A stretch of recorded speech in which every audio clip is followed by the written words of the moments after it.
Film ini katanya horor, tapi banyak yang bilang malah konyol. Apa benar begitu? Gua menonton film House on Eden dan pengalaman horornya unik, aneh, dan kadang bikin pusing.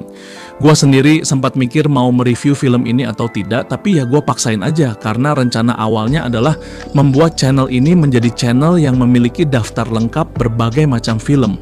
Jadi kelak yang mau cek filmnya bagus atau tidak, atau mungkin ingin mencari rekomendasi berbagai macam film, bisa kunjungi channel ini. Dan tanpa berlama-lama lagi, mari langsung masuk saja ke reviewnya.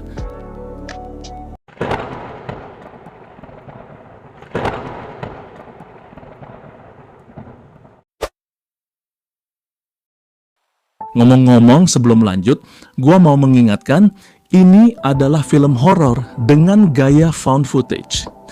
Ciri khasnya, kamera goyang-goyang agar terlihat seperti rekaman amatir atau asli.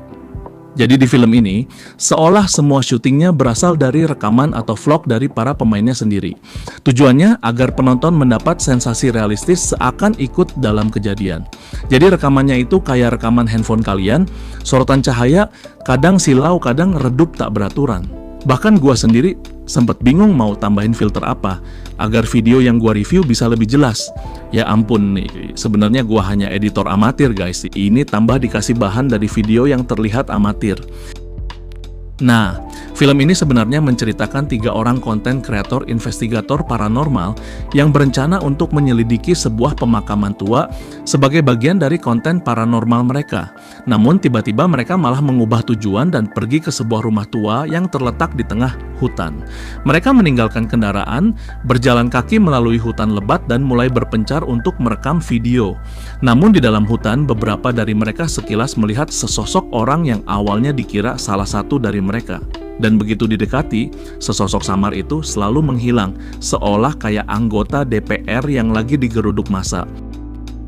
Ketika malam tiba, secara tak terduga mereka tak sengaja menemukan rumah lain yang memiliki ukuran lebih besar serta terlihat tak berpenghuni.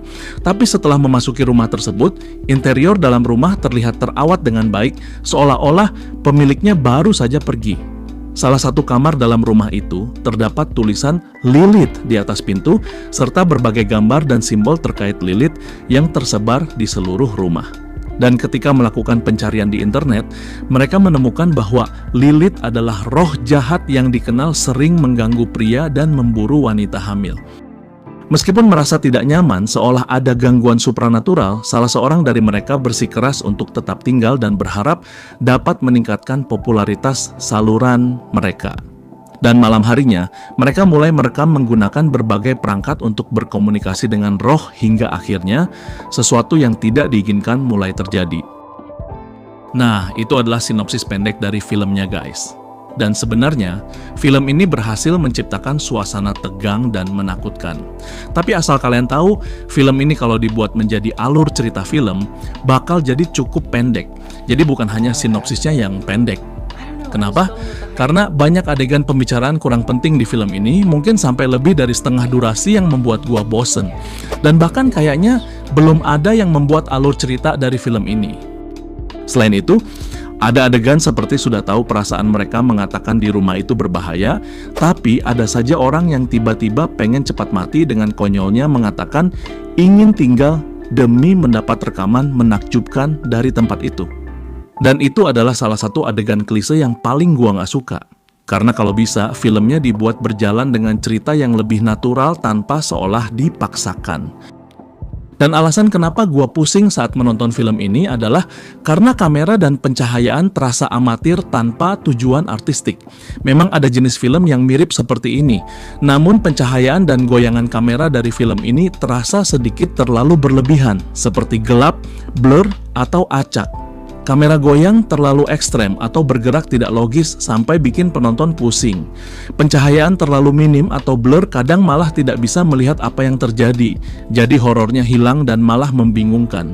Walau tujuannya agar mendapat kesan lebih realistis, tapi katanya itu salah satu penyebab mengapa film ini mendapat rating yang tidak cukup baik. Namun katanya kualitas kamera dan gelap itu bukan asal-asalan sepenuhnya. tapi karena dana produksi terbatas dan pengambilan gambar kurang terkontrol, sehingga menyebabkan film ini jadi terasa amatir. Dengan anggaran sekitar $10.000 dan kru terbatas, wajar kalau pencahayaan dan framing kurang optimal.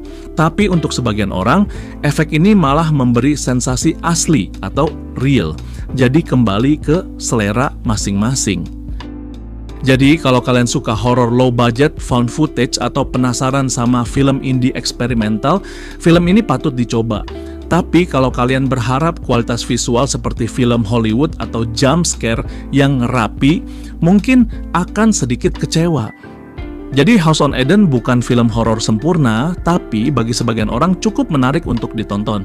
Dan silakan like, komen, dan subscribe biar nggak ketinggalan review film lainnya. Kalau kalian pernah nonton House on Eden, tulis pendapat kalian di kolom komentar. Terima kasih, sampai jumpa.